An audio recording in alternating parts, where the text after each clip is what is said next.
Daytime skies across the continent won't go dark until Monday, but many people are already jamming highways and filling hotels in anticipation of the solar eclipse, anxious to get a good view along the path of totality. That is in the United States, a narrow stretch where people will be able to see the sun completely obscured by the moon.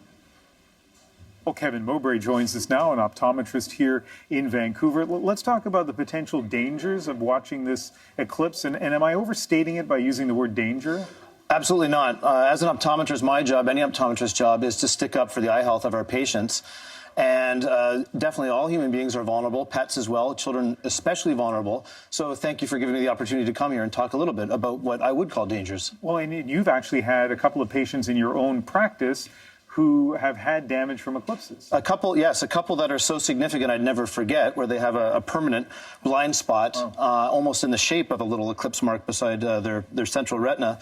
And then there's been at least a half a dozen other kind of more vague ones. So it is more common than people might think. So in Canada, we're going to show the path of the eclipse here in North America. And in the United States, they talk about the area of totality where they won't be able to see the sun at all. But here in Canada, it ranges from sort of 87% or so eclipse in Vancouver, maybe about 47% in Regina, and then it keeps coming down, like out east, not much of an eclipse. Let's talk about in Vancouver. When that eclipse hits, to the extent that it does, if I were to look up, is there even am I safe for a few seconds to look up during that point? No, I would say no. Can you make that more clear? Yeah.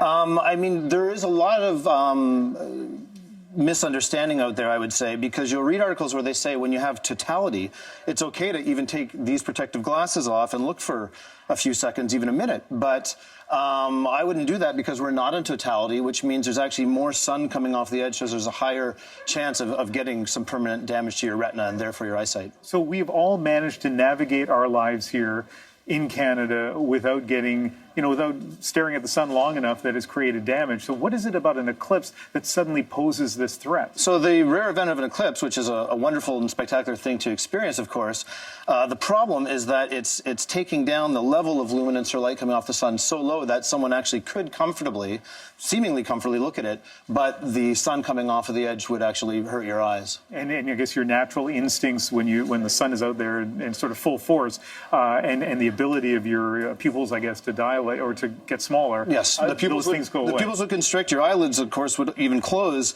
involuntarily if you're trying to look at the sun, because it's so bright. Then pain receptors kick in there, and they say, "Oh, I got to close my eyes."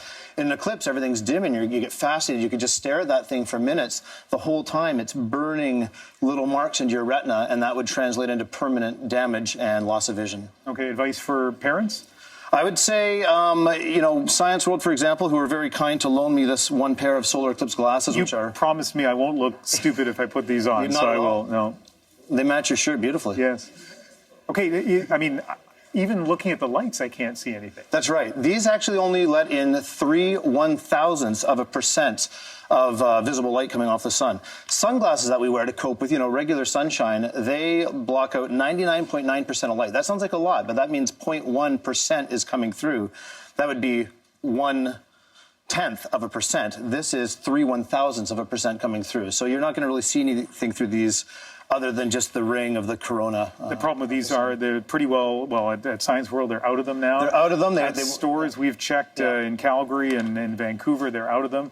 So this is an option only for very few people. But if you have a 4 or 5 or 6-year-old, I guess you just need to keep them inside. I would. I'm going to be bringing my pets inside. I'm telling my friends with young kids to keep them inside. It's fun to experience the low light levels during the day, but you just don't want to risk the chance of them looking up and getting any kind of damage.